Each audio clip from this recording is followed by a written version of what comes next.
Hello team, welcome to another ATP Geopolitics video with myself, Jonathan MS Pearce. This is a US election special. I've got so much content to talk about with regarding to the election, I could do a 5-hour video easily. I'm just going to do one on a particular subject, and it's the subject of the rule of law, scams, breaking the law and doing dubious things concerning the election. It's worth reminding ourselves that the GOP used to style itself on being the party of the rule of law. And then as it morphed over time and Trump took over, we started seeing it becoming a party of the cult of personality, whereby the single person was excused anything. Not only did he have presidential immunity, but there seemed to be some sort of cultural legal immunity in terms of the people who were supporting him. So he's been, it used to be the moral majority, wasn't it, back in the good old days, where the GOP would take the kind of moral high ground, family values, etc., etc. And of course, Trump's, he cheated on his second wife with his third wife, on his third wife with a porn star. He has been found liable for sexual abuse. He has committed all sorts, or been charged with all sorts of crimes. He's been found guilty, 34 counts, a felon for essentially doing dodgy tax stuff in New York, etc., etc. Like, there's a whole suite of charges against him. And yet they used to be the party of the rule of law. And of course, one of the main considerations was challenging the electoral results back in 2020. And of course, going to Brad Raffensperger and saying, find me 11,278 votes or whatever it was. Now here, Brad Raffensperger has announced that they have done an audit in Georgia and they've uncovered 20 non-citizens out of 8.2 million registered voters in Georgia. So they've done an audit and found a statistically insignificant number of people are non-citizens that are registered to vote. And it turns out that of those, 29 of them cast ballots years ago before ID verification checks were in place, while the other 11 were registered but never actually voted. So in other words, this is showing that there is not an issue with non-citizens voting, and yet this is one of the big subjects that is often scaremongered over, where all these illegals come into the country, they're going to vote, etc., etc., and it's just not an issue at all.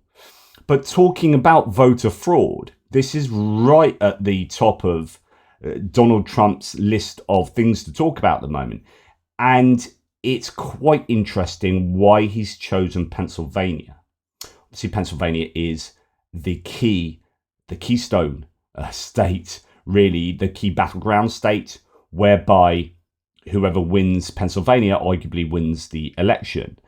Now, he has said here on Truth Social, wow, York County, Pennsylvania received thousands of potentially fraudulent voter registration forms and mail-in ballot applications from a third-party group. This is on top of Lancaster County being caught with 2,600 fake ballots and forms, all written by the same person. Really bad stuff.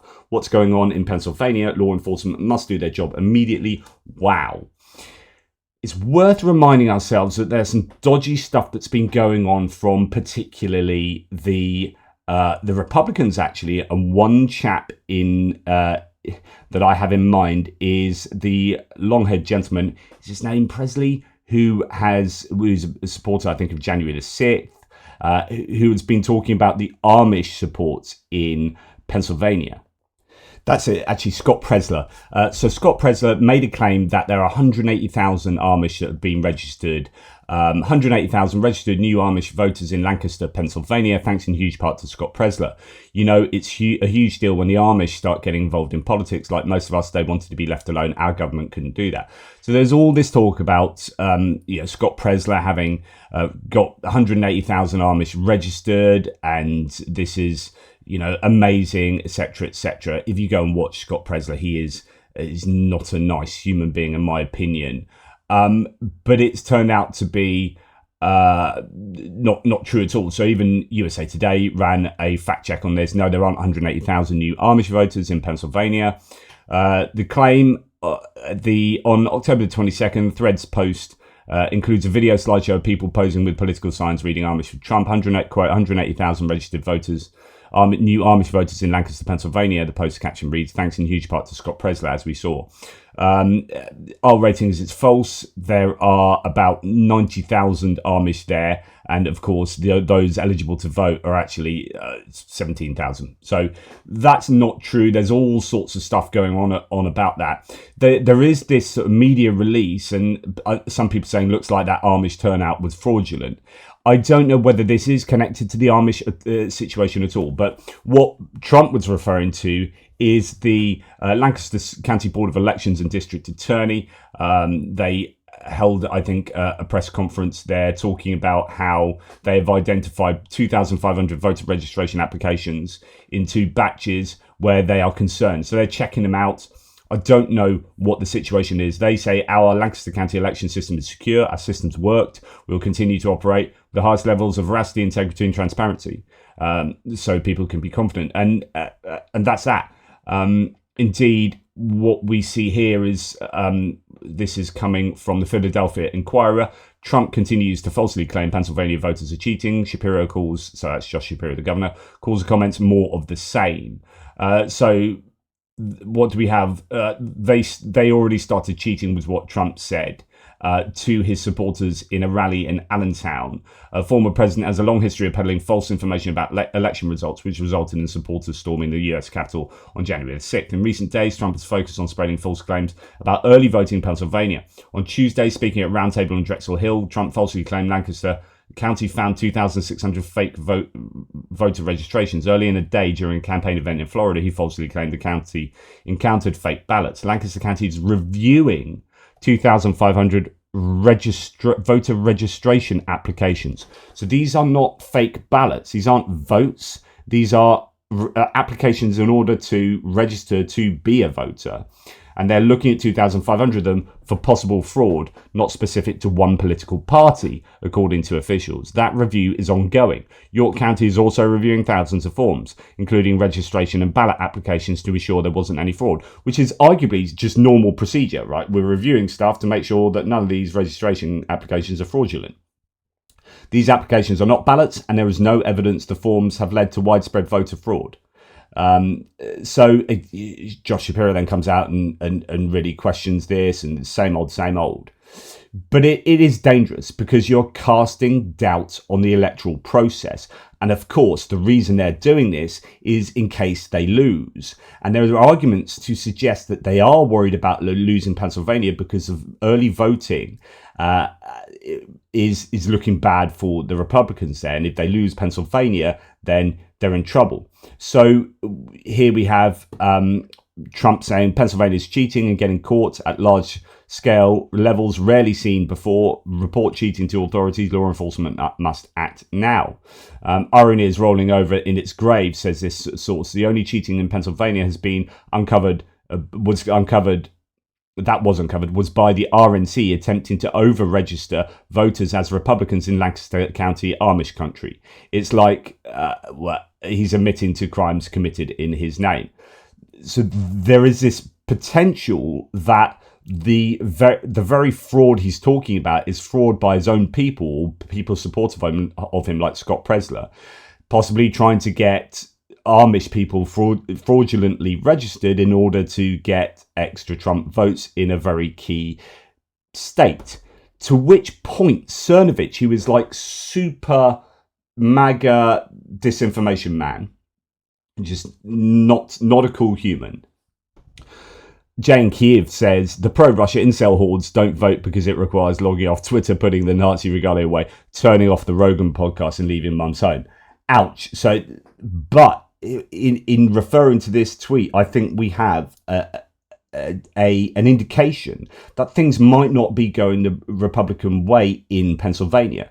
So Cernovich himself says mail turnout in Pennsylvania for Trump has been a disaster. And he said this yesterday. Unless this changes, Kamala Harris takes Pennsylvania and it's over. So when you understand that it's not looking good, when you look at, it's not just the it's not just registered voter numbers, by the way.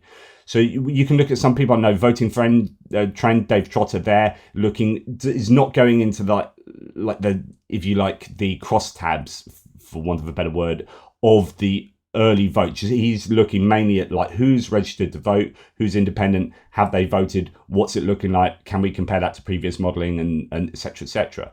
But actually, when you start looking at the type of people who have registered to vote, female against male, young against old, this, you start thinking, oh dear, if you're a Republican strategist, Pennsylvania is not looking good. So this is why, I would argue, this is why we are starting to see claims of cheating already in Pennsylvania, because this is laying it up for the claims that will come after the election, that if Trump loses, it's because of cheating. We've had this already. We've had him very overtly saying this right throughout the campaign, that essentially the only way that the Democrats can win is if they cheat. Now, if you start priming the electorate with that, and then further prime them with ideas of cheating in Pennsylvania and up and down the country and non-citizen votes, then you have a fertile ground post-election for challenging this. And supposedly there was an incredible New York Times article that had gone through 400 videos of meetings of people who are putting in place the ways to contest the voting post-election. So the Trump campaign has already been putting all this in place. We know it's going to be challenged. This is going to be an incredibly, it potentially could be violent after the election, but it's certainly going to be legally violent, if you like, as in there are going to be so many legal challenges to the election results. Now, on the other hand, the Democrats, and Kamala Harris has announced this or admitted this, that they have put an awful lot of legal entities, people and organizations in place to kind of proactively head this off at the pass, so that they are aware that this will happen. And I think it's just going to be a legal quagmire post-election. We might not know who's won this election. Well, we might know quite soon, but certain people won't admit that or accept that for a long time, and possibly never. So that's the situation with regard to Pennsylvania, and certainly one to continue to look over. Now, we're going to go to Elon Musk. There's an awful lot to say about Elon Musk. So you remember he's started up a super PAC called America PAC. He stole a handle from someone who had it on Twitter, said, I'm having that, and he's created this PAC. He's funded Trump's campaign to the tune of $150 odd million. A huge funder of this, and it's thought that he's going to get a place on the administration somehow, possibly government efficiency. There is this understanding that he's done a deal with Trump whereby he gives Trump the amplification of Twitter. He has changed the algorithms on Twitter, which is incredibly important. In fact, let's look at that next, because I think this gives you an understanding of this is probably a really good pathway into talking about Trump. Musk with regard to Trump. So, first of all, with his pro-Trump tweets, Elon Musk has essentially been providing Trump with free advertising on Twitter. I calculated the financial value of Musk's posts. Remember, he's got 190 million followers, and found it's probably at least $100 million, maybe twice that. This is oligarchy. Please read and share. So he's written an article, David Corn, in Mother Jones to discuss that. That is definitely worrying for the Harris campaign, because they get free advertising. Trump gets free advertising through Musk's tweets, but it's not just his tweets, right? So this is fascinating. This is a Wall Street Journal, no liberal bastion, but they've done an analysis to show that Twitter is pushing partisan content, and most of it is supporting Trump and sowing election doubt. So remember, there was already an analysis that showed that Musk himself is spreading disinformation overwhelmingly. There was analysis of something like 17,000 of his tweets, and there are just huge numbers. 55% of that which he said about the election was disinformation. So that's like, almost 6 in 10 tweets to do with the election process being disinformation. That's incredibly damaging to the public trust. And of course, this then feeds back into being able to challenge the election afterwards. And this is being perpetuated by Musk himself. Anyway, the Wall Street Journal reporters have created new accounts with interests like crafts. Okay, so random people, you make up someone, create an account, I'm interested in arts and crafts, and then set them off, go for it, and see what turns up on their feed. And it's in the For You feed, I know this myself because I get stuff that's in my feed that is totally antithetical to my political views.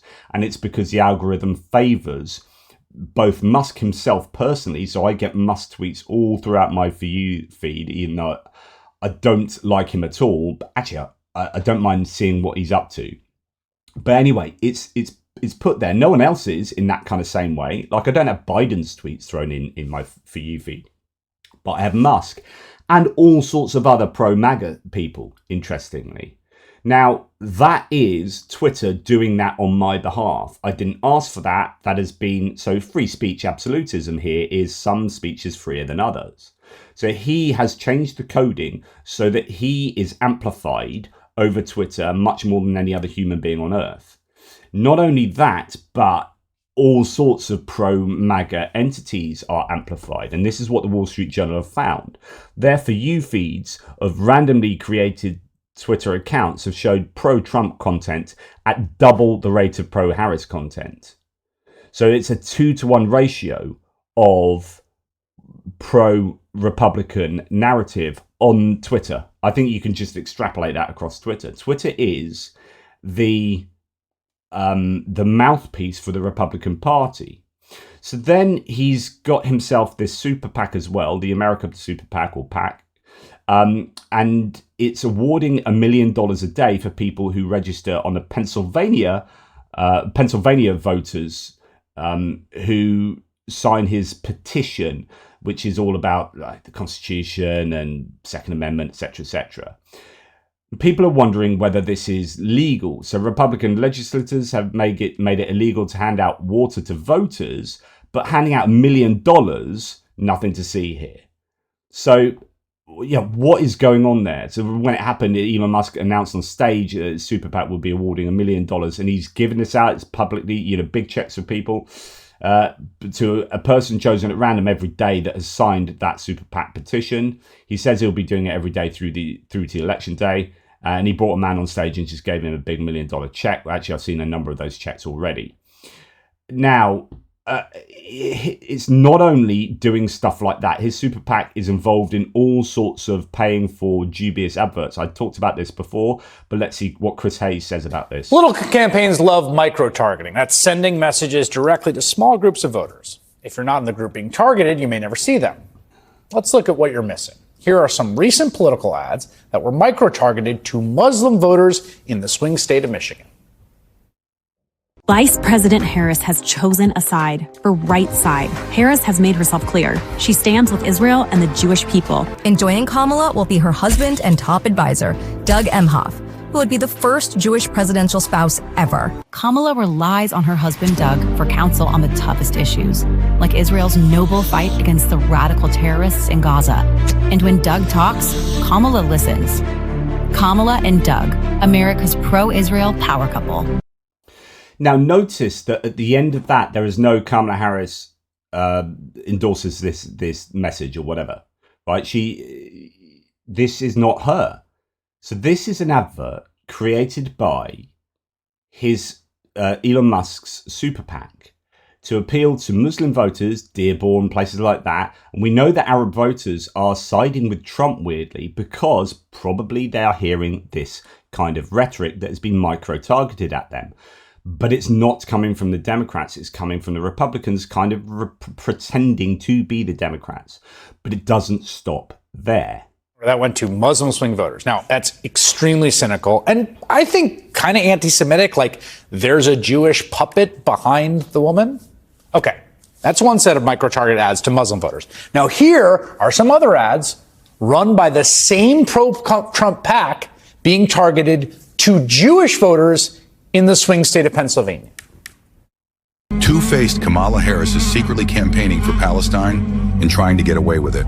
In Jewish communities throughout America, questions are being asked. Why is she running ads pandering to Palestine? We must stand up to anti-Semitism. We say no more. Kamala Harris, stop pandering to Palestine and stand with our ally Israel.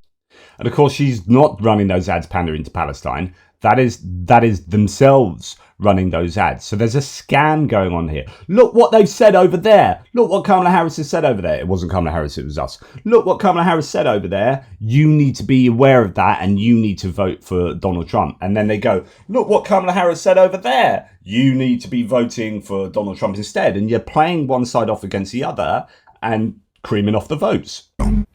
Wait, we were just told Kamala Harris stands with Israel, that she's super pro-Israel. She's part of a pro-Israel power couple. Now we're being told she stands with Palestine against Israel. You see the issue here, right? Those two sets of ads can't both be true. They're diametrically opposed and mutually exclusive, but they're both made by the same pro-Trump political action committee to micro-target and manipulate vastly different groups of voters. It is the grossest, most cynical ploy I've seen in an election cycle that's rotten with cynical ploys. And it's all made possible by the world's richest man, Elon Musk, who has given $75 million to the super PAC that's bankrolling all of those micro-targeting campaigns. And he gave a whole load more than that now. So that actually 75 is now, what did he give extra? Was it another 35 point something? Campaigns love. In total, he's kind of back trumped to the tune of 152 million or something like that. But yeah, so there you go. And this is annoyed lots of people. You can find analysis of this all over the place. Here paying off voters. Here is John Iadarola on the damage of dollars to Donald Trump, but he's not just paying off voters to sign his petition and thus encourage them to vote. He's also being far more dishonest in targeting people who might be interested in Kamala Harris and Tim Walz. So he is basically setting up fake websites, pretending to be Harris campaign websites, and lying about what she actually wants to do. So this goes beyond just setting up. Beyond just creating adverts, TV adverts, these are fake websites as well. Making up policy positions that they think will scare people. Now, of course, if she was truly as radical as they say she is, they could just list the actual things she said she wants to do. She's put out many plans. They could just put those plans up, and that would scare people because it's so radical. Clearly, they don't think that's scary enough, which is why they're making up things. They're also texting people, pretending to be from the campaign. All of this seems illegal. Maybe it will be. I can't wait to find out, but you can see some examples there too. Implying, for instance, that they're going to allow kids to get gender-affirming care at school without parental support, or parental involvement or notification. This is a thing they always go back to. Now, Elon Musk, legitimately, his brain appears to have been broken by the mere existence of trans people. And so I buy that he is scared about this or whatever. But also, if you have to lie about it, maybe it's not the problem you say it is. A storm is tearing up. So, yeah, I think this is a real challenge when you're having to create websites and adverts that are effectively lying, really. You are disingenuously claiming you are it's fraudulent. Surely it's fraudulent. She is not calling for that. She's not advocating for that. That's not a thing, obviously. School nurses at elementary schools are not going to be performing surgeries or giving hormone therapy. I don't think I should need to convince the richest person in the world that that's an insane thing to think. But he is trying to confuse people. He clearly does not have respect for voters. So they have more websites like this, empowering undocumented immigrants, building our future. That's not a thing. It's not a real policy. It's just, what are groups that we think scare people? So they're setting up fake websites to advocate for groups that they know Republicans will hate, or maybe even middle of the road voters. If you're triggered by trans, if you're triggered by immigrants, then they set up a Kamala Harris for undocumented immigrants. We're going to allow them. This is, I'm sure, illegal. Let's make up some fake stuff about them. And it's all over the place. Again, more details about the fake thing of gender-affirming care at schools, fake stuff about phasing out internal combustion engines and the most progressive New Deal, Green New Deal ever. She's not advocating for the entire thing. Again, fake, purposefully fake. This is hearkening back to the original definition of fake news from 2016. And the richest man in the world is now openly doing this, Sharon. Absolutely shocking. So we go on.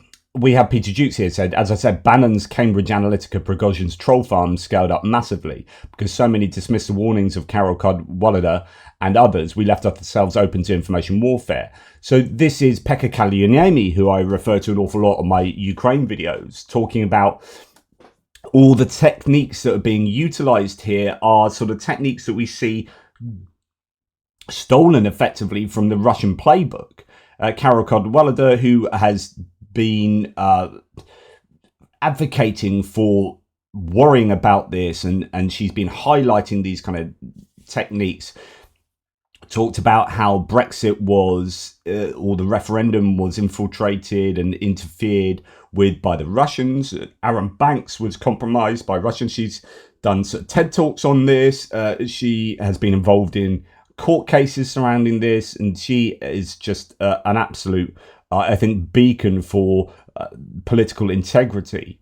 But anyway, Pekka Kallioniemi here says paying voters, spreading AI-generated content, creating fake news sites and sending fake SMS or text messages, harnessing massive social media platform as a campaign tool and using it for large-scale data mining, spreading disinformation. So the signing the petition thing is about data mining. But anyway, spreading disinformation to his 200 million plus followers. This is the Kremlin's playbook. Absolutely agree 100%. So then there was breaking news that the Justice Department has warned Elon Musk's America PAC in recent days that his $1 million sweepstakes to registered voters in swing states may violate federal law.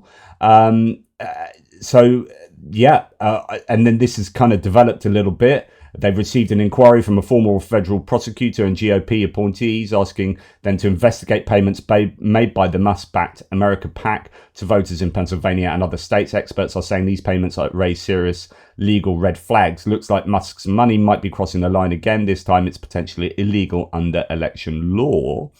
But it's worth remembering that Musk has been outed for having phoned Putin a number of times since the beginning of the war in Ukraine, but also prior to that. And he's also phoned a chap called, and this was in the newspaper report on this, Sergei Kirienko, who was running this doppelganger project to create fake websites. So you've got Musk, who has been in contact with the very guy in Russia. He's had phone calls with the very guy in Russia who seemed to have kind of created this idea of doppelganger websites, fake websites that purport to be one thing but actually is something else.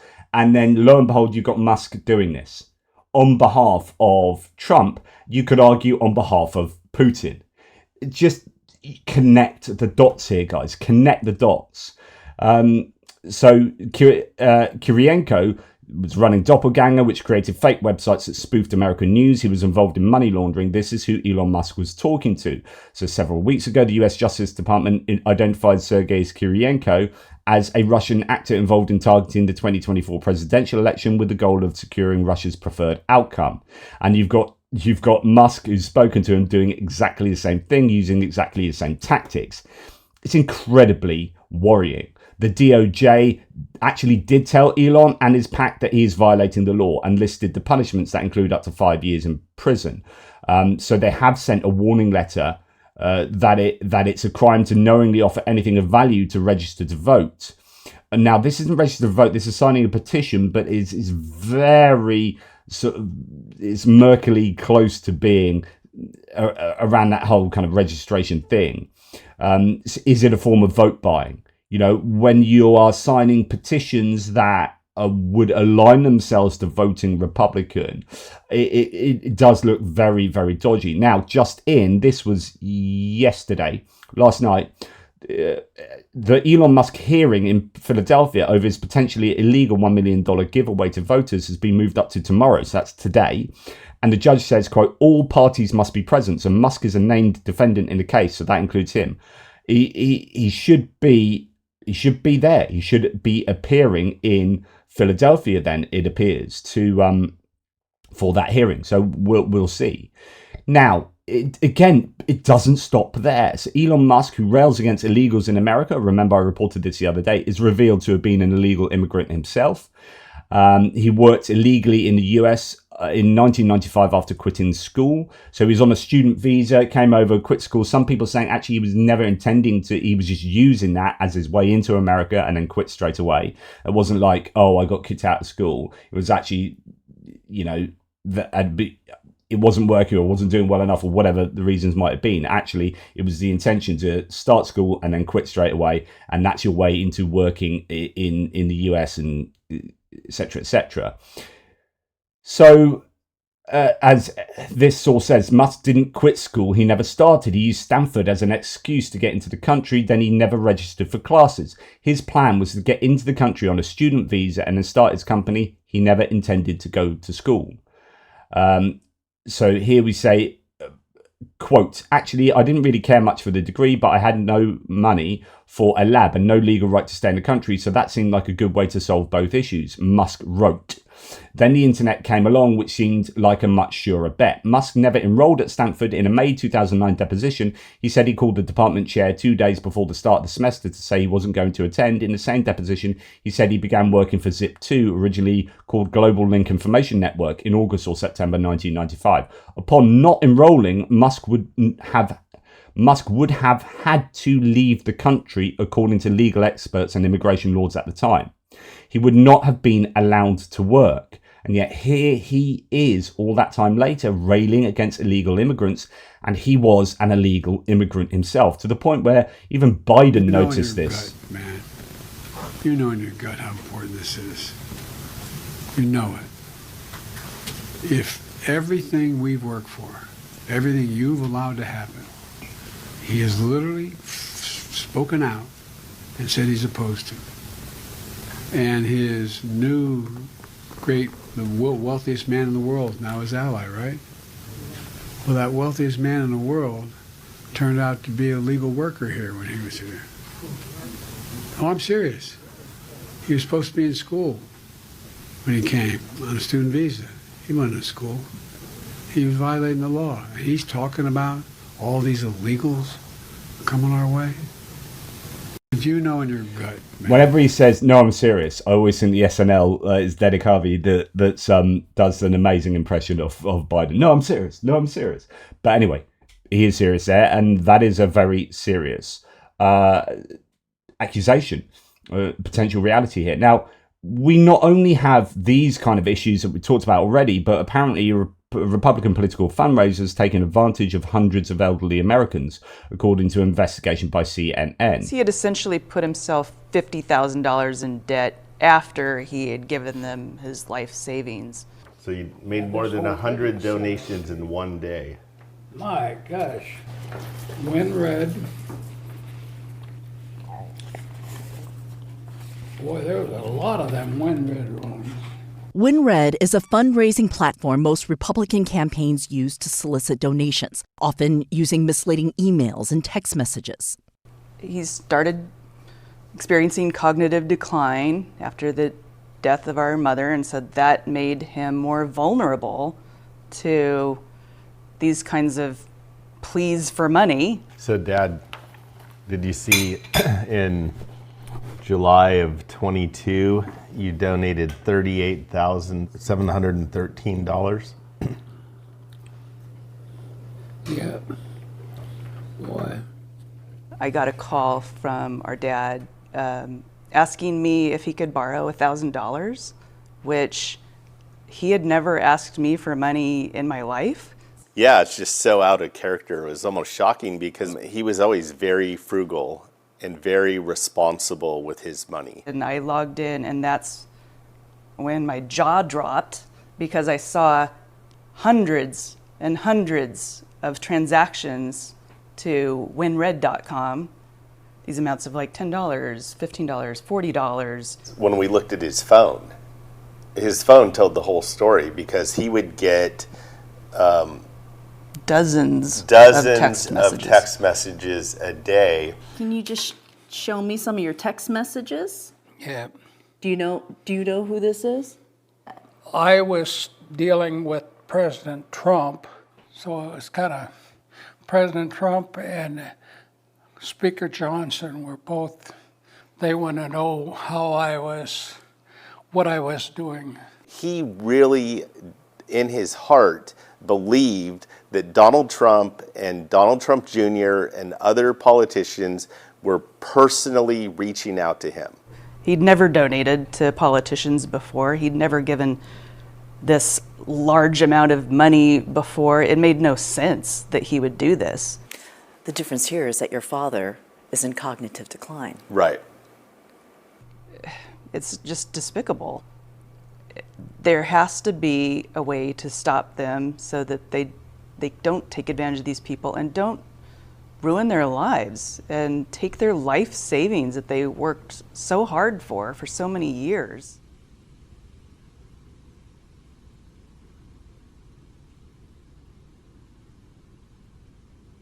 So Winred had refused to discuss that. There's this issue, and I think this is not just a one-off. There are issues with repeated donations being made. I don't know whether this happens on both sides, but nonetheless, this is certainly a problem if they're taking advantage of people in cognitive decline, people who are vulnerable, and clearing them out of their life savings there. I mean, goodness me, $38,000 in 1 month from repeated donations. That is deeply problematic. Then we hear, I mean, there are so many articles coming out at the moment. There's another one in Wired talking about the workers for the America Super PAC who have been kind of tricked. A lot of the workers didn't even realize they're going to be working for the Republican ticket. They kind of signed up for this outsource. So the background is the RNC, the Republican National Committee, outsourced their ground game, the get out to vote ground game, to the America Super PAC, which is run by Trump, and then run by Musk, and then Musk outsourced that to another company, who then obviously signed people up to try and do this door knocking, and then those people were being treated poorly and were often also gaming the system. So the ground game wasn't even working very well because the app that they were using was able to be fooled. And so they could say that they were knocking on lots of doors and weren't, or they were given these targets that were just really difficult to achieve. And then they were threatened with not having their hotel bills paid for. They were flown in from goodness knows all over the shop to work for this outsourcing company, and then they end up doing campaign door knocking for the Trump campaign. Given these targets, if you don't reach the targets, you have to pay for your own motels, etc., etc. So in Michigan, canvassers and paid door knockers for the former president contracted by a firm associated with America PAC have been subjected to poor working conditions. A number of them have been driven around in the back of a seatless U-Haul van, according to a video obtained by Wired, and threatened that their lodging at a local motel wouldn't be paid for if they didn't meet canvassing quotas. One door knocker alleges that they didn't even know they were signing up for anything having to do with Musk or Trump. A representative for Musk and America PAC did not return a request for comment. And it sort of goes into all the details here. I won't go into that, but you can go and find you can look at an archived version because Wired is behind a paywall. But yeah, again, it's this idea that there's an awful lot that is just not true, or not. There's a lack of integrity that's going on, I think. Now, the argument is that prevalent more with one side than the other? And I would think the information appears to be that, yes, that is the case. Now, I'm not sure I'm too worried about this, but the whole McDonald's thing, that Trump went to McDonald's, which I think was quite a good PR event for him. I think he was clever to have done that. It was sort of trolling on Kamala Harris having worked at McDonald's and him claiming that she hadn't, and that there was no evidence of that. But of course, that was 40 years ago. McDonald's is franchised. They won't keep those kind of records in their franchise, so you won't get those records from McDonald's central office. So there's all sorts of problem with his claims that they have no record of her working, because they are unlikely to have had those records. And I know for a fact that my partner works in as a business manager in a school, and they get rid of those after 7 years. So that there would be no record of who worked at that school after 7 years. Now, maybe these days things would be kept digitally, right? But 40 years ago that wouldn't have been the case, right? And so anyway, that's by the by. He went to McDonald's and then he served people through the hatch. But of course, they closed the McDonald's down. They, as you can see here, the whole thing was staged and fake. But I think it was.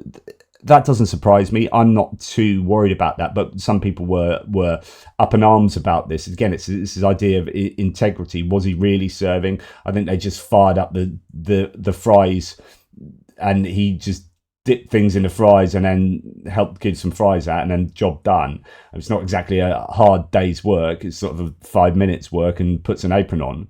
But some of the things he was saying, like, oh, I can't believe your hands don't touch your fries. Like, that he thinks that the workers have to put their hand in hot oil, get the chips out, fries out one by one, and put them in by hand into the box. I mean, sometimes I just think he just hasn't got a clue. But of course, that's someone who's not at all, like, the kind of everyman appeal of Trump is invalid. He has no idea what it means to live a life of doing that kind of work. I mean, I remember as a teenager, like after school and as a 17-year-old, you know, in the school holidays or whatever, signing up for a manpower agency, and one of my jobs was walk around Portsmouth picking up litter, and then going around these blocks of flats where they're throwing like refrigerators out windows and stuff, and like clearing up dirty nappies and stuff. And like, that's that. You know, I've worked on a building site in New Zealand or whatever. I've, you know, as you and I, most of us have done a whole range of stuff, and you kind of bring that into appreciating how appreciating the electorate and other people and what they go through in their lives. Whereas Trump is just silver spoon in his mouth. He inherited hundreds of millions of dollars, and he became a corporate CEO, and he's just involved in hiring and firing. He has always been his own kind of dictator. So he takes that into his kind of sense of leadership. I talk about this a lot, narcissism versus servant leader. You know, public servants, those who have been, say, teachers. I was a teacher. You know, I see myself as a former public servant, where it'll be all about. I used to work for Enterprise Rent-A-Car with its graduate management scheme, and I freaking hated it because I was lining someone else's pocket, and they were actually funding the Republican Party. It's when I started understanding about politics. It was like, I don't like this job, and I was being screwed up. You know, I was working at 80-hour weeks, no lunch breaks. You know, I'd finish at 10:30 at night, thinking, well, that sucks. So I was a manager with them and just gave that up, and thought I want to do something more productive towards society. So I became a teacher, and that's like a decision whereby I have a sense of who I want to be in the world and what my place is in the world, that I think hopefully reflects a sense of morality, actually, as much as anything. Whereas I think Trump's just the other end of the spectrum as a kind of narcissistic dictator wannabe. Is like, I want power, I want money, and I'm going to go and do that, and that will enable me to be that person. So when you see him working at McDonald's, that might work for some people who just look at him and go, oh yeah, great, that's awesome.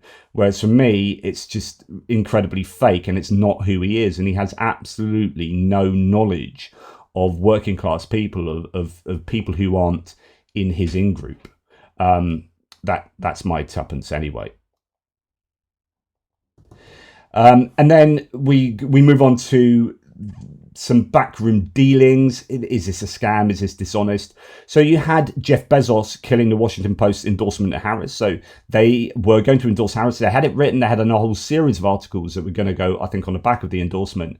And Jeff Bezos scrapped it. Now, in return, Trump met with Bezos' Blue Origin, which is his space project, which has a $3.4 billion contract with NASA. So remember, Elon Musk, SpaceX, contracts with NASA. Blue Origin's Bezos, Billionaire's contract with NASA. Musk is doing all this stuff for Trump. Will want Bezos to be in a certain position or doing something, and then you've got Trump also, I think, probably threatening tax issues with Amazon. I don't know, but anyway, some dodgy deal has gone on whereby he pulled the endorsement. So in return, Trump met with Blue Origin.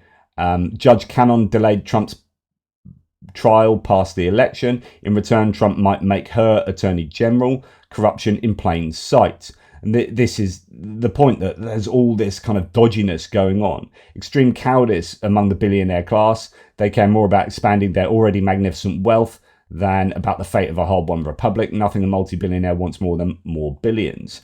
And I think there are different types of billionaires, and some billionaires get to the point, like I made the other day, where they are having these moments of self-actualization.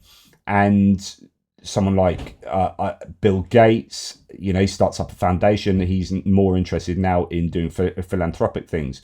Warren Buffett and Howard Buffett, George Soros, they're beyond the kind of making the billions. I've done that. I've got enough billions. How am I going to spend them? Now, the question is, are they spending enough of those billions? I don't know. But I think that's a different position to say Trump and actually Bezos. And I've made a criticism of Bezos before about this, that actually he's not that philanthropic. Interestingly, when he went up into space and looked down from one of his, that big knob rocket that he went up into space in, you know what I mean if you see the picture. And he looked down on Earth and he said he had this kind of self-actualization moment, actually. And he did come down and then start doing, I think he do some philanthropy for environmental causes or something like that. He understood the planet in that moment. But, I think he's probably just returned to being the Amazon CEO again. And he's in charge of the Washington Post, but actually it's not, the Washington Post doesn't bring that much money to Bezos, right? Amazon's more important for sure. So anyway, Bezos faces criticism after executives met with Trump on the day of the Post non-endorsement. So that endorsement, it's hard to believe it happened for any other reason than something that went on in that meeting, right? And as a result, people have started pulling their support of the Washington Post. Capitulation on the behalf of extremely wealthy business tycoons who understand they have business contracts. In fact, Jeff Bezos, Blue Origin, has a $3.4 billion contract with NASA that he doesn't want to jeopardize.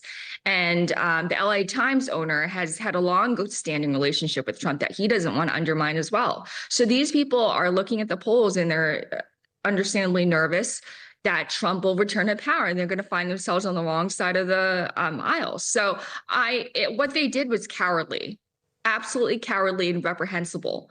But they're doing it to protect their business interests at the expense of our republic.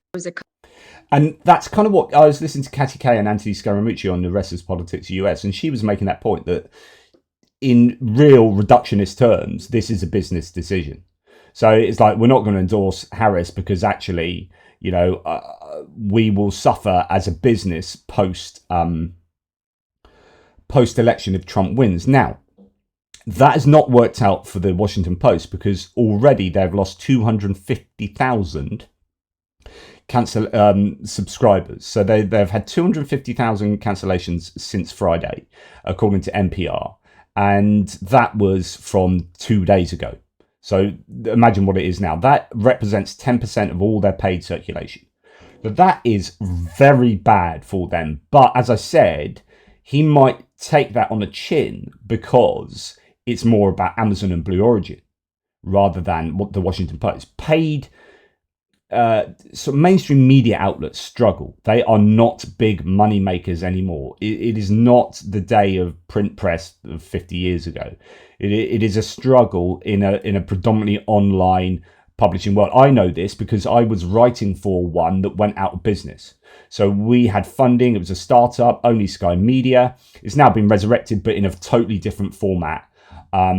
It's much scaled down. We had loads of writers, loads of really cool ideas. We were looking at getting press out eventually out into, literally we had like intentions of getting press into the White House type thing to represent the non-religious community in the US.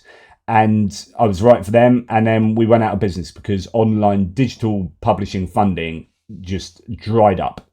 The money went out of it, and so it's really difficult. So from a business point of view, this might still make sense, even if Washington Post gets done over. It's all about Amazon and his other entities, more particularly. And the last thing I'm going to say is kind of this general point I see all the time. And lots of people are talking about the betting markets. I'm not sure how someone could square Trump's campaign is dying. I've never said it was dying. With the betting markets and the early vote, with the GOP turning out all these new low propensity voters while Democratic enthusiasm falls off a cliff. That is empirically incorrect, by the way. So as far as I understand, the early vote, it depends which state you're talking about, by the way. But the Republican vote that's turned out, by and large, is the voters that are high propensity voters that have would ordinarily have voted on election day. And there is this worry that where the Republicans are doing quite well in some early vote areas, not even entire states, it might be particular districts in states or one state but not another, because I think Michigan and Wisconsin are looking very good for the Democrats, and I think they've got them in the bag personally. If I was a betting man, I'd put Wisconsin and Michigan Democrat, Pennsylvania looking okay for Democrats. But it depends which way the independents go, and it depends how much leakage there is from the Republicans. Because if both of those go in favor of the Democrats, then, well, the whole election will be a lot easier than people might think. But anyway, in terms of the early enthusiasm, there is a lot to be said for the Republicans messaging that it's okay to early vote. And as a result, they've moved people who would have high propensity voters, so people who have got a good track record of voting, they've moved them from election day to early voting and mail-in voting. So you're getting, oh, Republicans are voting at the same levels as the Democrats. This is looking good for Republicans, because usually we'd expect Democrats. No, that's a result of their messaging. They've literally been campaigning on it's okay to early vote. They've moved them. They haven't got new voters. I don't think. Now, there may be differences across the country, but certainly from the last analyses I saw, these were not new low propensity voters. So I think that's empirically incorrect. But he says, just goes to show how important it is to have good sources. I've got plenty of good sources. I would question yours. He says it's going to be a rough ride November the 5th on some folks. He's saying that basically Trump's going to win and you don't know what you're talking about.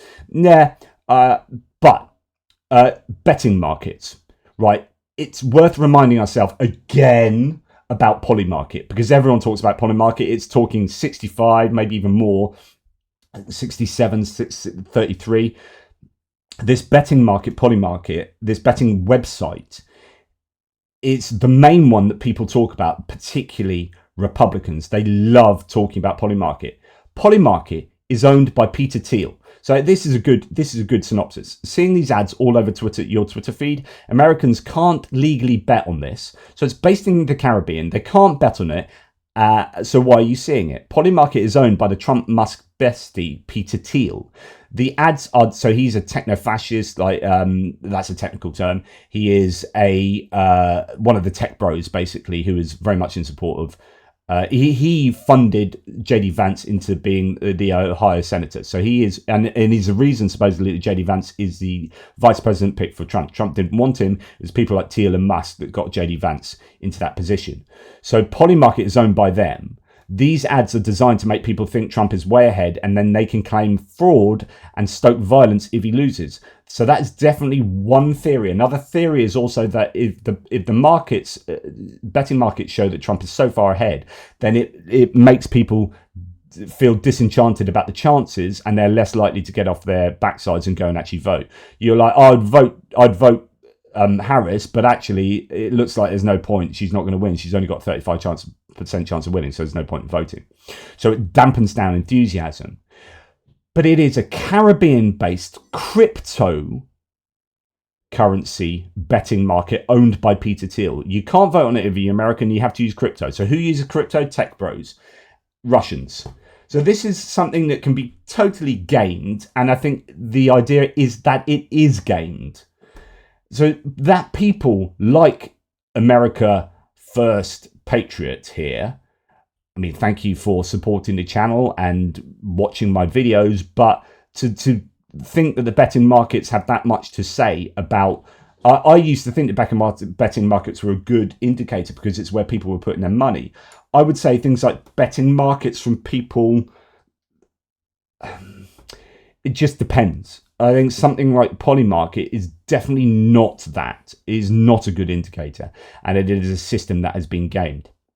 Now, Wired does another, and we've kind of talked about this, but you can go and check this article out, and go and check the New York Times article about the 400 videos of meetings that have been analysed to show that the Republicans are gearing up to challenge. But pro-Trump groups have spent years building election denial networks that, combined with big tech's hands-off approach and continued foreign interference, have created a toxic information ecosystem. So when you've got Musk, who has Twitter that allows bots and trolls free reign on Twitter, and is also amplifying the narrative from the Republican side at a rate of 2-to-1, according to the Wall Street Journal. When you've got these megaphones aiding Trump and then sowing disinformation about election integrity and sowing distrust for the election process, the electoral process, when he's inviting in bots and trolls from Russia, and when you've got the betting markets gaming the system, certainly in the case of Polymarket, then you are creating this whole, it's very, again, to use that metaphor, fertile territory to sow the seeds of distrust and division and Russian disinformation and Trump propaganda that grows so well. We're going to have to see who actually turns out on election day and early, and whether all of this does translate into Trump getting more votes. But it's damned. So for this election, it is heads Trump wins, tails Harris loses, because if Trump wins at the election because of all these things in place and the amplifying megaphones for his campaign, then he wins on the back of kind of manipulating the electorate through disinformation and propaganda. Or he loses the election due to a popular vote surge from Democratic voters, and then he challenges it in court because he's laid all the groundwork. All the foundations are in place to challenge it. So there you go. There's my kind of narrative of what's going on using a bunch of different sources. Hopefully it makes sense. Hopefully there was a thread through this. Sometimes I do wonder. But I'm certainly very worried. I'm not. I do think Harris will win the election, but I'm super worried about what's going to happen afterwards. And I'm just worried about the electoral process as it stands and the assault on elections around the world that is taking place as a result of Russian disinformation projects and undue influence from other state actors. We can talk about Iran, North Korea, China, etc., etc. It's super, super worrying. Let me know what you guys think. Thanks for watching. Take care. Speak soon.